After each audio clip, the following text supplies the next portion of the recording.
آپ صلی اللہ علیہ وسلم کا گزر دو قبروں کے پاس سے ہوا. آپ صلی اللہ علیہ وسلم نے ارشاد فرمایا کہ ان دونوں کو عذاب قبر ہو رہا ہے. آپ بتاؤ عذاب قبر کیا معمولی چیز ہے؟ برزخ کا عذاب تو بہت سخت ہے، آگ کا عذاب ہے. ان دونوں کو عذاب قبر ہو رہا ہے. اور فرمایا وما يعذبان من کبیر، کوئی ایسی بڑی چیز نہیں ہے جس کی بنیاد پر ان کو عذاب ہو رہا ہے. الا وہما کبیران او کما قال صلی اللہ علیہ وسلم. فرمایا لیکن وہ حقیقت میں کیا ہیں؟ وہ کبیرہ ہیں. کیا مطلب؟ یہ ایسا گناہ کیا کرتے تھے جو کبیرہ تھا، تبھی تو عذاب ہو رہا ہے نا. صغیرہ پہ عذاب نہیں ہوتا، کبیرہ پہ عذاب ہوتا ہے. فرمایا لیکن عرف میں اس کو کبیرہ سمجھا نہیں جاتا، اس جرم کو ہلکا سمجھا جاتا ہے. پتہ یہ چلا کبیرہ گناہ وہ ہے جس کو شریعت نے کبیرہ قرار دیا. ہمارے کہنے سے نہیں ہوتا کہ یار داڑھی کٹانے سے کیا ہوتا ہے. لوگ کہتے تعلیم آپ نے اس کو بتایا تمہیں ایسی ایسی گالیاں دے رہا تھا. وہ ہوتا ہے نا ایسے، ہر محلے میں ہوتے ہیں، گھروں میں ہوتے ہیں. نندیں لڑواتی ہیں میاں بیوی کو. بھابھی، نند کا الٹ کیا ہوتا ہے؟ بھابھی ہوتا ہے. نند لڑواتی ہیں بھابھی کو اور اپنے بھائی کو بھابھی سے لڑوا دیتی ہیں، اس کی ادھر لگائی. میاں بیوی کو لڑوانا تو بہت ہی بڑا جرم ہے اللہ کے بندو. تو شیطان اس پر عمل پہ اتنا خوش ہوتا ہے، حدیث میں آتا ہے کہ شیطان کسی عمل سے اتنا خوش نہیں ہوتا جتنا اس بندے سے خوش ہوتا ہے جو میاں بیوی کو لڑوا کے آئے. ادھر کی ادھر، ادھر کی ادھر، خام خام میں ان کو رہنے دو. چلو ایک غلط ہے تو غلط ہی، جب خوشی سے ہنسی خوشی زندگی گزار رہے ہیں تو تمہیں کیا ضرورت ہے ان کو لڑوانے کی؟ ایک آدمی آیا، وہ تو خود درخت کی کھاد بن جاتے ہیں بیچارے، تو جڑیں قبروں میں چلی جاتی ہیں تو ان کو کوئی فائدہ نہیں ہے. بلکہ اور یہ قبرستان میں درخت لگانے کا ایک نقصان یہ ہوتا ہے کہ سارے ہیروئن کی چرسیوں کو وہاں چھپنے کی جگہ میں، سارے زانی وہاں پہنچ جاتے ہیں، سارے عامل اور جادوگر وہاں پہنچ جاتے ہیں.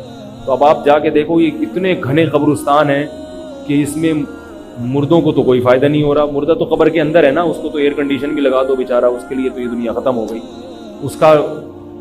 بلکہ مردوں کو نحوست ہو رہی ہوگی ان کی، جو وہاں پر جو غلط حرکتیں ہو رہی ہیں اس کی نحوست شاید مردوں کو نقصان نہ پہنچا رہی ہو. تو اس لیے درخت لگاؤ. زندوں کو ضرورت ہے بھائی درختوں کی، مردوں کو درختوں کی ضرورت بولو بھائی نہیں، زندہ کو ضرورت ہے درخت کی، تاکہ وہ تھوڑے دن اور زندہ رہ سکیں بیچارہ. تو دوسرا انہوں نے کیا، پیشاب کی چھینٹوں سے نہیں بچتے تھے. یہاں میں ایک تھوڑا سا مسئلہ بتا دوں، وہمی لوگ بہت ہوتے ہیں.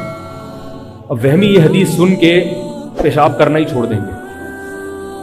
حقیقت بتا رہا ہوں، یار چھینٹنا پڑ جائے. تو حدیث کا مطلب فقہا سے سمجھنا چاہیے. فقہا سے، فقہا کہتے ہیں پیشاب کی جو بہت باریک باریک چھینٹیں ہوتی ہیں وہ معاف ہیں. یہاں وہ چھینٹیں مراد ہیں جو بالکل موٹی موٹی چھینٹیں ہوں. اور چونکہ ان کی عادت تھی کہ وہ بچا نہیں کرتے تھے، تو جب بار بار چھینٹیں پڑتی ہیں بار بار، تو کپڑا اتنا ناپاک ہو جاتا ہے کہ جس سے پھر نماز نہیں ہوتی. پھر نماز نہیں ہوگی تو یہ کبیرہ گناہ بن جائے گا کہ نہیں بن جائے گا؟ باقی بہت باریک باریک اگر چھینٹیں پڑ گئی ہیں تو وہ معاف ہیں، ان میں نہ پڑا کریں. حضرت زین العابدین کارپٹ پہ پیشاب کر دیا، خواتین اس کو صاف نہیں کرتی، جو نہیں کرتی ان کی بات کر رہا ہوں.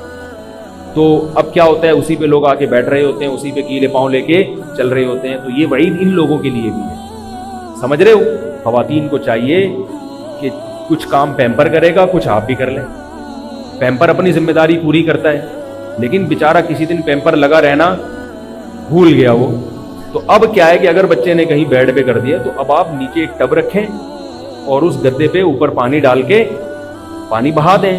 نیچے جب پانی گرنا شروع ہو جائے گا 2-3 دفعہ یہ عمل کرے تو وہ گدا پاک ہو جائے گا. اب اس سے خواتین کہتی تو گیلا ہو جائے گا، تو وہ تو ہو گیا نا پیشاب سے گیلا. کتنا آسان طریقہ ہے پاک کرنے کا. ہم یہ تھوڑی کہہ رہے ہیں گدا اٹھا کے لے جاؤ اس کو ڈرائی کلینر کو دو. جہاں پیشاب لگا ہوا ہے نیچے ایک ٹب رکھا، گدے کے بیڈ کے نیچے ٹب رکھا، اوپر جگ ڈالا پانی سے، جگ یا لوٹا کوئی بھی چیز ہو، 2-3 دفعہ اس کو ایسے کیا تو وہ جب آر پار ہونا شروع ہو جائے گا تو پاک ہو جائے گا. کارپٹ پہ ہے تو اس کو بھی، کیونکہ جب تک گیلا ہوگا اس وقت تک تو ناپاک ہوگا نا، وہ دھو لیں اس کو اسی وقت. تھوڑا سا کام کر لینے سے صحت بھی اچھی رہتی ہے، بچے بھی پاک صاف رہتے ہیں، اور عذاب قبر سے بھی حفاظت ہوتی ہے. سب کو اس کا خیال کرنا چاہیے. تو میں یہ بتا رہا تھا وہ حضرت زین العابدین کیا کرتے تھے کہ وہ جب انہوں نے یہ عذاب قبر کی حدیثیں سنی تو پھر انہوں نے ایک شیشے کا گلاس رکھ لیا، بوتل، کہ اس میں پیشاب کروں گا تاکہ چھینٹیں نہ پڑیں. چند دن یہ عمل